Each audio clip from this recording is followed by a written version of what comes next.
Hi everyone, welcome back to the Navigant Credit Union Broadcast Center. I'm GoLocal News Editor Kate Nagel. Thanks for joining us for the 4 o'clock news and politics show. 3 o'clock was The Taste with Rick Simone, and there was a lot of sweet things. The sweeter side of life, be sure to check it out if you did not tune in, all the best of desserts that Rhode Island has to offer. But I'd like to welcome my first guest in now, Alicia Torborg, the Executive Director of the Association of Migraine Disorders. Alicia, thank you for joining us today. Thank you for having me. I appreciate your coming in to let folks know about a big event that's coming up. There's going to be a race on Mother's Day to raise awareness for migraine. So tell us a little bit about this and what folks should know.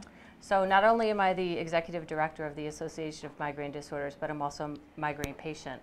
A lot of people don't realize how many people are impacted by this devastating disease, but there's about 38 million Americans, and about 70% of those are women. So that's 27 around there million women who are impacted by migraine disease. So we decided to choose Mother's Day as a day to have this race. And this year we're partnering with Miles for Migraine. It's a national coalition that we work with, and the race is going to be at Allen Arbor Marina in Quonset Point. It's a USATF sanctioned race with beautiful views to the water. It's a flat, fast race. It's a 2-mile walk, a 5K run, and a 10-mile run. So all levels of athleticism are welcome, and we're really hoping to get a lot of people, the public, out and about just to talk about and bring awareness to this disease.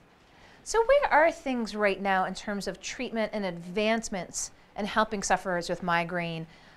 Where are we in 2018? There are a lot of new therapies coming out, promising therapies that a lot of people are excited about. There's a CGRP antibody.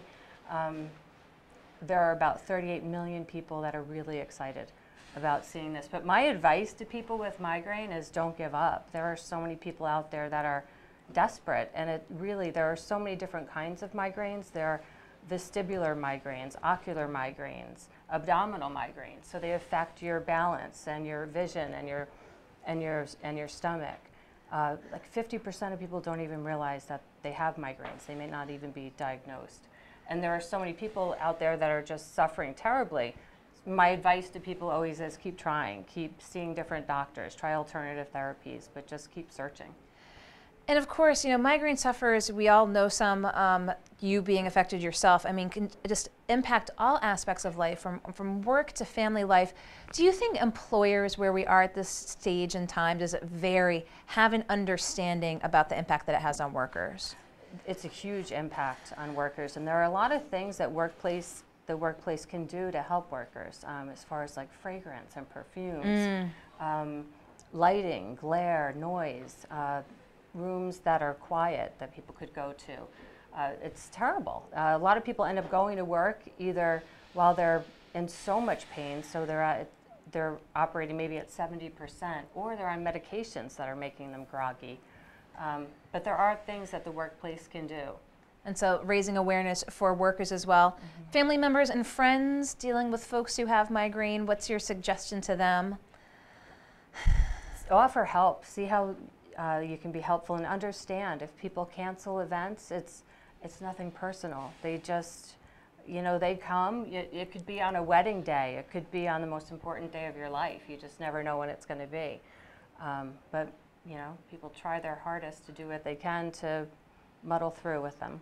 And does that, you know, obviously compound being a migraine sufferer? Not only do you have the physical pain, but dealing with telling a boss, telling friends, feeling like you're letting folks down. You know, talk a little bit about the support network for migraine sufferers, you know, to have someone who understands what you're going through. Right. So there is a lot of stigma associated with migraine as well. It's invisible. People can't see it. So a lot of the advocacy work that we do is getting the word out so people understand what it's all about, and I think that helps. But having a support group, people, parents or friends or kids even, my kids are old enough now where they can help and go to the store and get something, or you know, having also employers that are sympathetic to it, maybe offer alternative ways to get your job done. Working from home or being flexible helps a lot.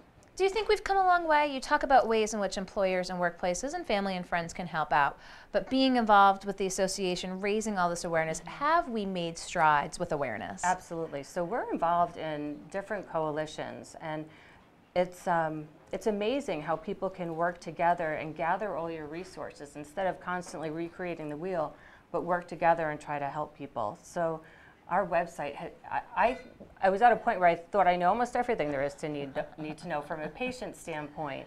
But looking at our website, I find diets and foods and triggers that I never had any idea, could trigger a migraine. So it's helpful to research that. Lots of information through the website. And of course, you can find information about the race on the website, the Mother's Day Race. MothersDayRace.org.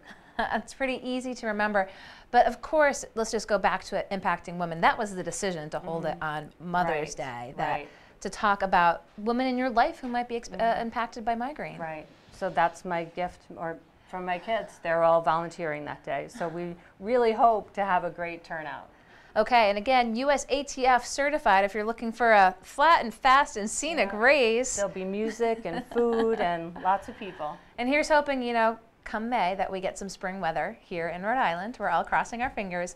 But again, to raise awareness for migraine disorder, I appreciate, Alicia, you're taking the time to come on. We'll provide the links afterwards. Again, if you're interested in the race, want to know more about the Association for Migraine Disorder. Alicia Torberg, I appreciate your taking the time to come in today. Thanks so much. Thank you. Don't go anywhere. We'll be back right here in the Navigant Credit Union Broadcast Center with Cranston Mayor Alan Fung, Republican gubernatorial candidate. We'll be right back.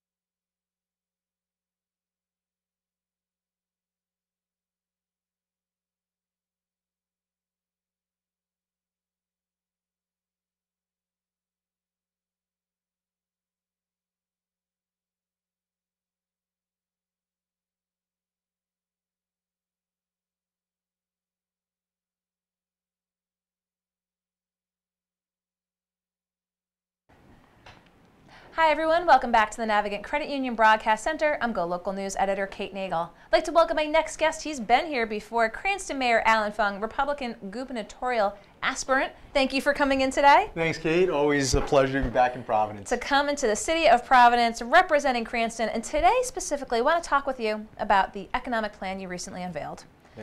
Kind of three-pronged. I mean, really kind of three major points of which that we want to discuss. Let's talk a little bit about the sales tax and addressing, reducing it to eventually a 5% level. Yeah, absolutely. That's one of the frustrations that I keep hearing about all of our dollars crossing over to Massachusetts, Connecticut. I want to drop it from 7 down to 5% in a responsible manner, phase it in over that first term of administration, half a point reduction each year.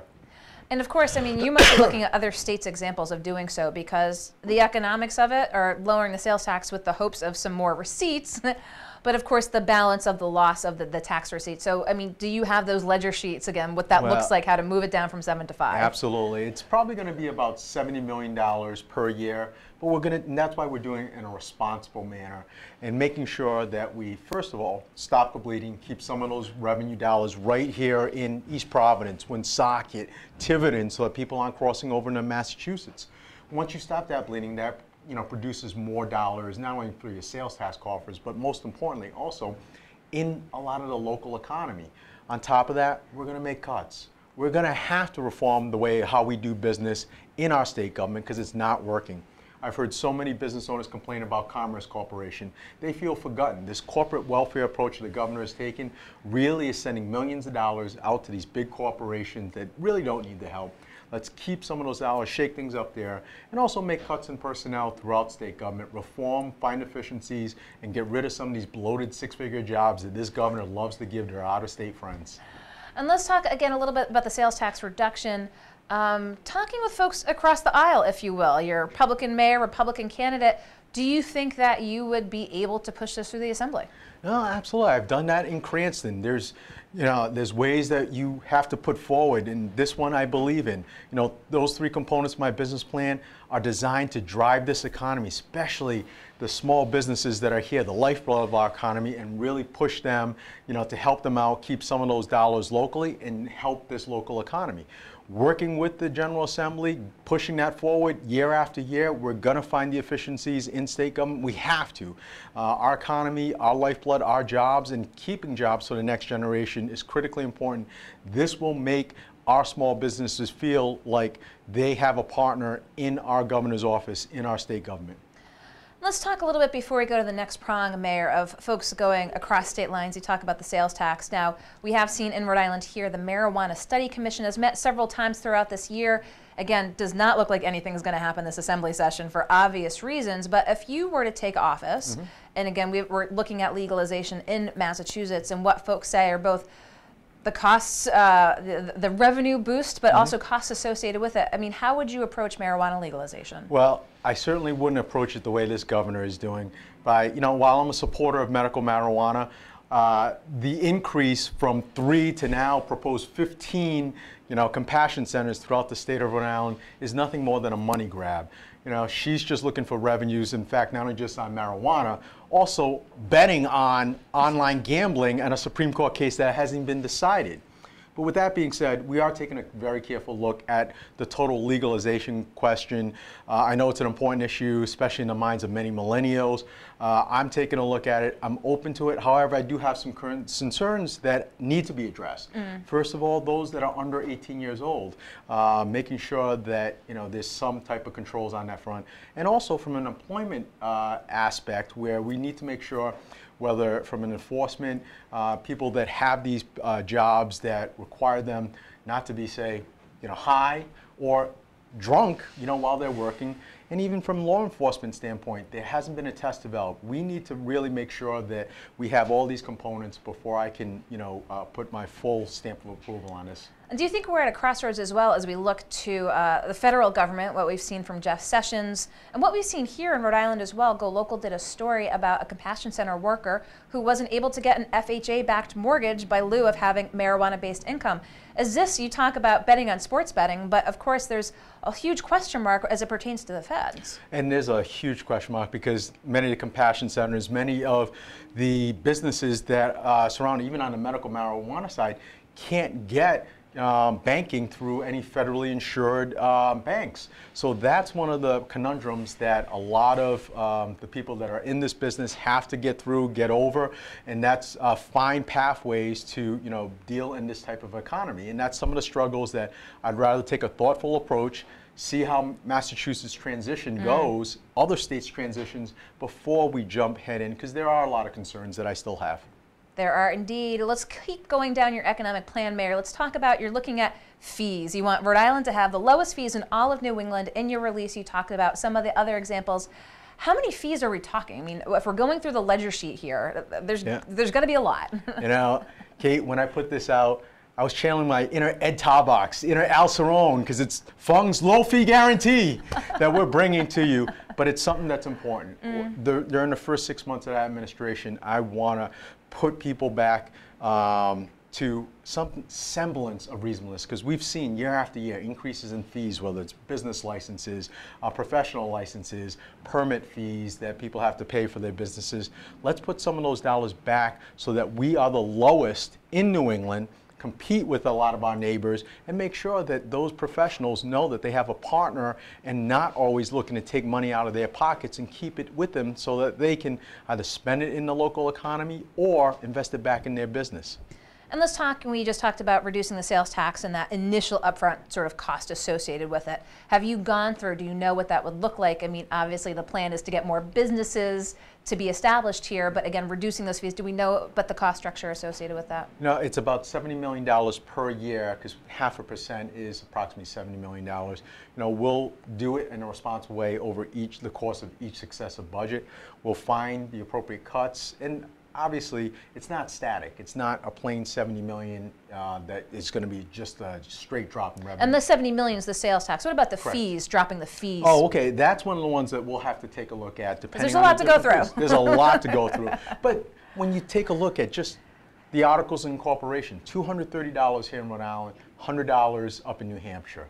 When you're talking about licensing fees or permit fees, auto body repair shop permit, is 3 times what it is across, twice times what it is up in Massachusetts, $900 versus $450. Dentist, license fees, $300 more. That's the stuff that I'm talking about, that we have to go through many of these different professions, many of these different industries, find it so that we are the lowest, so we meet our low fee guarantee. The low fee guarantee. I'm going to bring you a little closer to me, Mayor, Okay. here. Speaking of fees, one of the big issues both here in Providence, around the state, the speed cameras. Yes. There's a little bit of a legal hiatus at this time as they have the class action lawsuit here as well. Talk with us a little bit about that. I know you've had opponents sort of look to you and say, well, Cranston had some red light camera programs.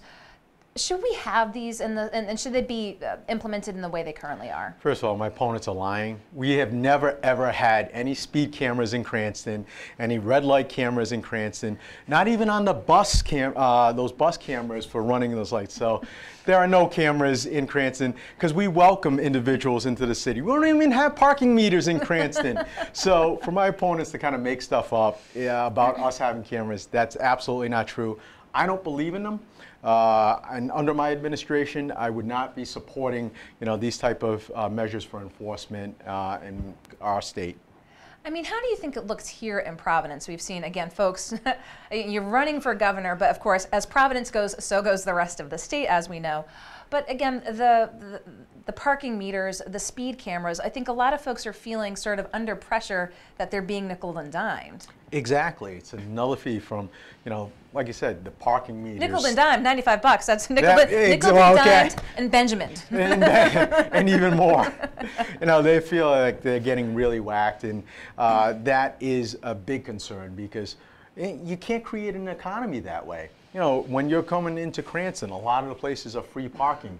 You don't have to deal with that, and I love it. And many other communities outside of Providence are enjoying the benefits of it. Main Street in East Greenwich is thriving with their restaurants and night spots for coffee, desserts, everything else. People take a nice stroll. You're seeing all of that happening in different parts of our community because Providence wants to continue to hit you in your back pocket, and that's not the right approach that we should take as a city or as a state. Let's stick on Providence a little bit before we go to the next prong here, Mayor. There have been a number of shootings this past week. We just saw one outside the Garrahy Courthouse last week. Obviously, lots going on up at the State House right now. Talk with us about your approach to guns. First and foremost, it's an issue that is school security, and just safety in general is something that's critically important. That's why in Cranston, we've always been proactive on this issue. When the first shootings happened, years ago, our police department worked with our schools to ensure that they do assessments at our schools, make sure there's single points of entries. They've been working towards that. On top of that, we have school resource officers, and in this year's budget, we continue that commitment by adding an additional $100,000 for additional details to support more patrol officers, stopping by into the schools and doing it to ensure that we have a safe learning environment for our students. And many communities are going to have to make those difficult decisions and do it in a partnership with the state to ensure that we get whatever measures that are necessary to keep our kids safe. I'll do that too. So the big ticket issues up at the State House when they come back from recess this week. Let's talk about the red flag bill. Your thoughts on that? Yeah. The one thing I will say about the red flag bill is it at least focuses on the individual with the serious mental health issue, not necessarily on the firearm itself. So I'm at least encouraged by that point. However, I do have some concerns about the red flag bill because there's no medical professional that's part of that judge's calculation to determine that someone has that serious mental issue where you're taking away the gun. So as it's written, I think that's a bit of a loophole as the bill stands up there? Yeah, I'd like to see a medical professional as part of that. That's a big concern that I have. And then the bump stock legislation? I would support the bump stock as it's amended and went through. Okay, so we're keeping an eye up at the State House as we keep an eye as they go through the rest of the year. I had on Speaker of the House Nicholas Mattiello just a couple weeks ago, was catching up with him on a few things. He says he's back in talks with the PAWSOX. So expectation, we could possibly see something up there, maybe some revised legislation. What's your thoughts as the session moves towards a close? You know, I've been consistent. That's not a deal that I feel that taxpayer dollars should go towards. You know, as governor, I would be fully committed to supporting the infrastructure needs of any type of business, supporting also building around the economic development, like what you see up at Patriot Place, you know, helping on that front. But supporting a stadium, that's something that, you know, I haven't been in favor of. We'll see. That's the talk, that there could perhaps be amended legislation just addressing those things. Of course, it all depends on how the owners decide that they want to move forward. Here in Providence, talked about infrastructure a little bit, and I just want to bring up this point as well. Patricia Morgan tweeted today, or had a statement today, pertaining to school construction needs, and now she's a strong advocate of getting away with prevailing wage so that we can afford this. Of course, the governor firmly supports it. Where do you come down on this issue? Yeah. First of all, on just school construction overall, you know, there is a need for that bond, but the bottom line is this: we need to have, you know, a safe environment, a conducive environment for all of our kids.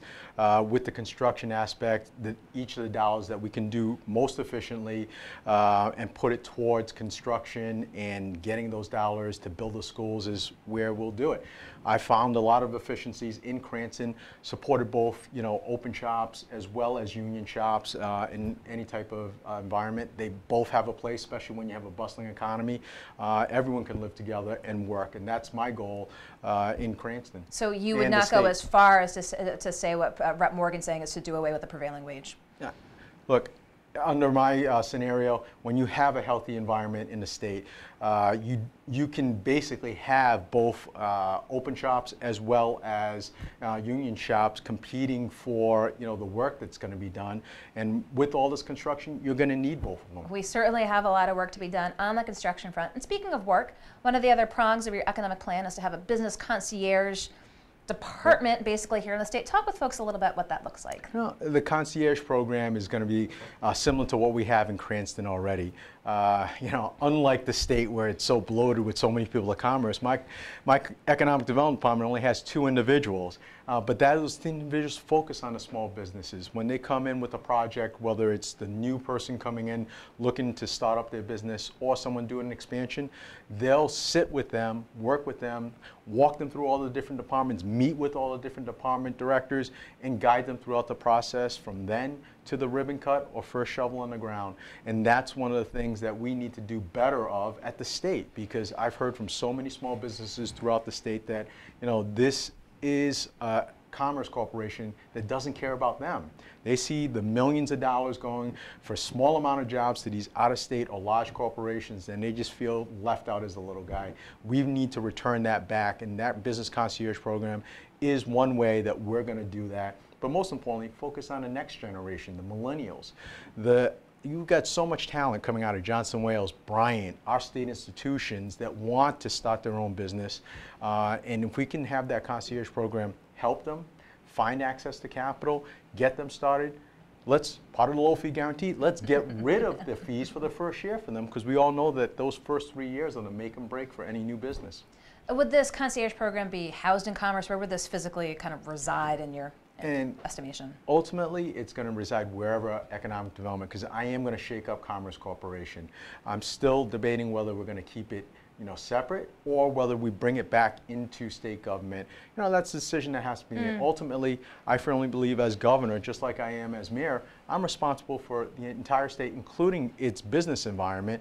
You know, we need a cohesive strategy overall for the state, and, you know, however we're going to do it, that's going to be a critical piece for the small business owner, for the next generation of business owners. So of course, as governor, you'd have to balance, you know, looking at the small businesses, and again, as we've seen from this administration, looking to bring out-of-state businesses with big incentives. Will we not see these big splashy press conferences with millions in incentives from a Fung administration?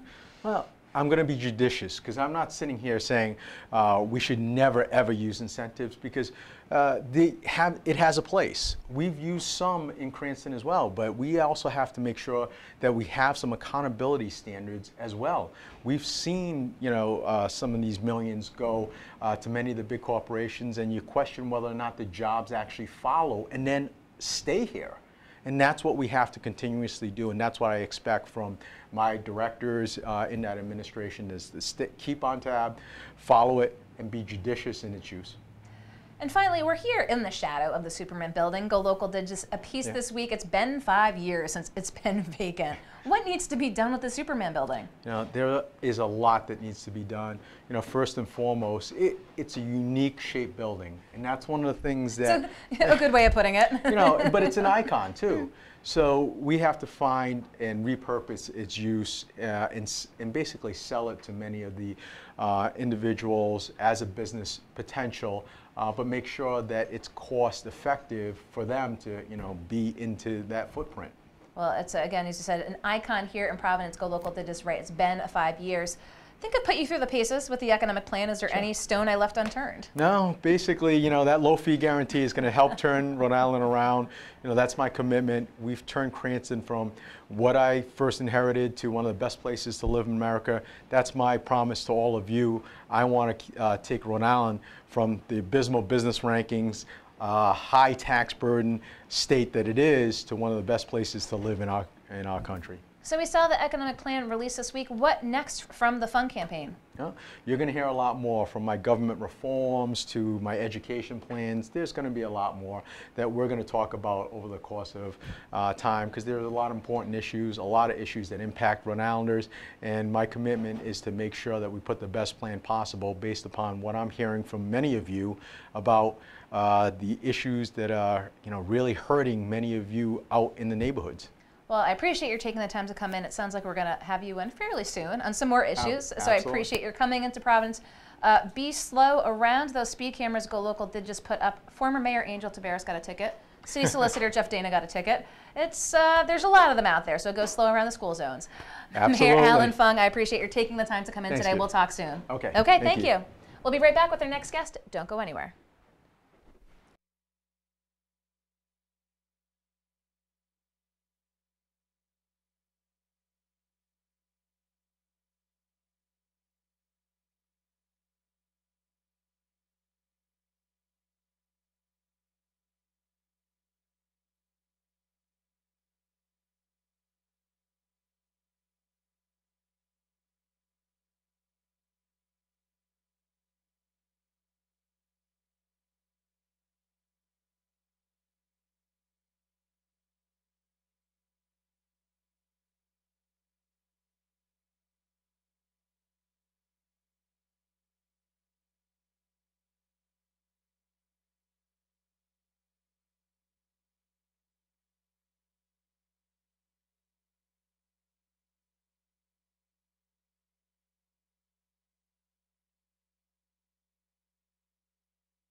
Hi everyone, welcome back to the Navigant Credit Union Broadcast Center. I'm GoLocal News Editor Kate Nagel. Thanks for joining us for the 4 o'clock show today. It's been a good one. Just had Cranston Mayor Alan Fung put him through his paces with his economic plan. But I'd like to welcome my next guest in. We've got Mike Jarboe. He is the Baykeeper with Save the Bay. Thank you for coming in today. Thanks for having me. Want you to let viewers know here, just released an announcement that you want folks here in the state to help Save the Bay, keeping an eye on the bay. Now this is finding some citizen water reporters, because I looked at this release, 1,800 square miles of watershed pertaining to the bay, that you've got an app, you've got a way that folks can help you keep an eye on all of the water resources here, because there's a lot. Yeah, you know, you're absolutely right. 1,800 square miles, and that encompasses both Rhode Island and Massachusetts. So what we did, we've got Earth Day coming up. The weather's hopefully starting to warm up. People are going to start to get outside. So we're launching a new initiative with a program called the Water Reporter app. And what that does is it's a way for us to kind of increase our reach throughout the watershed. So we've got myself as the Baykeeper, we've got a Coast Keeper, we've got a River Keeper, and it's our job to be the eyes and the ears of the watershed and the water and see what's going on. And the Water Reporter app is a way that we can kind of extend that reach, get people active, let them tell us what they're seeing. It's really just another tool that we in our toolbox. It's another tool in the toolbox, and you know, who might want to take part in this? The casual environmentalist, the student? I mean, who are you hoping and maybe embraces this and says, okay, I want to try to do my part. Yeah, and that's really the best part about this. This is something we want to open up to anybody. We've got thousands of members at Save the Bay. We've got tons of volunteers, other supporters throughout the state, Rhode Island and Massachusetts.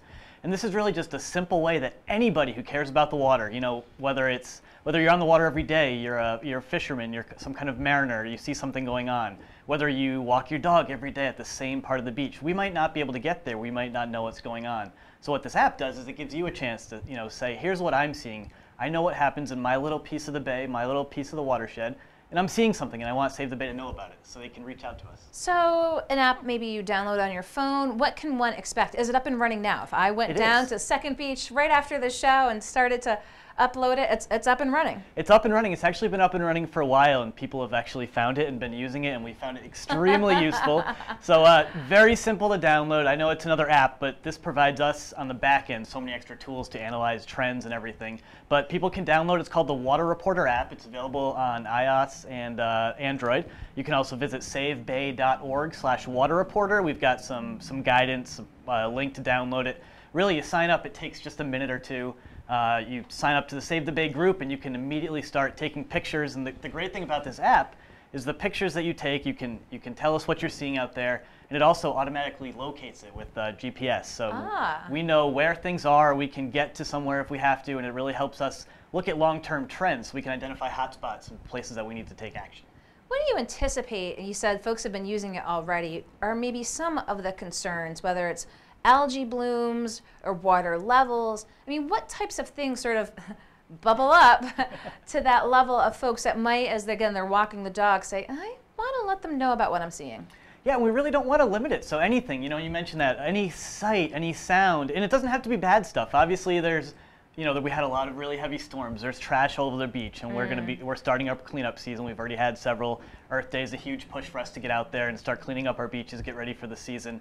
But you know, if there's an area that needs a cleanup, and maybe you know you can't just do it on your own, and you want Save the Bay to help, let us know. Take a picture. Show us where these problem spots are. If there's a smell or a discharge that's not normally there, if there's something floating in the water, fish kills, they happen unfortunately. You know, we want to know about it, and we don't always know. And I'll say there's probably not a day that goes by where I don't get a phone call or an email or something on social media that someone's concerned about something. And it really helps us, you know, filter through these different issues, see what we want to address, and I can get out there and see what's happening. Okay, keeping the eye on the Bay, because the Bay is the healthiest it's been in how many years since Save the Bay started? Oh, well over a century, absolutely. We've been around almost 50 years, and I think we can honestly say that the Bay is the cleanest it's ever been, but we still have a ways to go. And still have a ways to go, and this is a great way to encompass technology and again continuing, because we can't be complacent. I mean, there's many ways that we've got to continue to keep the health of the Bay moving forward. So apart from the Citizen Water Reporter app, as Baykeeper, what do you have on tap in the coming months with summer around the corner? Sure, yeah, and I think part of what I have on tap will be what we see from our fans and supporters and people using this app. We'll be starting our water quality monitoring season up in the next month, so getting out in the Bay, launching our fleet, getting back out on the water, and just seeing what awaits us out there. Well, we hope summer will be right around the corner, but we really wanted folks to know that there is a way that you can help keep the Bay in the condition it is by helping Save the Bay, downloading the app, being those eyes and ears on the street, those intrepid reporters helping Save the Bay as a water reporter. I appreciate you taking the time. We'll have the links to those as well, and of course Save the Bay. So be sure to keep the Bay as clean as it's been, and I appreciate having the Baykeeper and Mike Jarboe. Thank you so much for taking the time to come in. We'll be right back here in the Navigant Credit Union Broadcast Center. Don't go anywhere.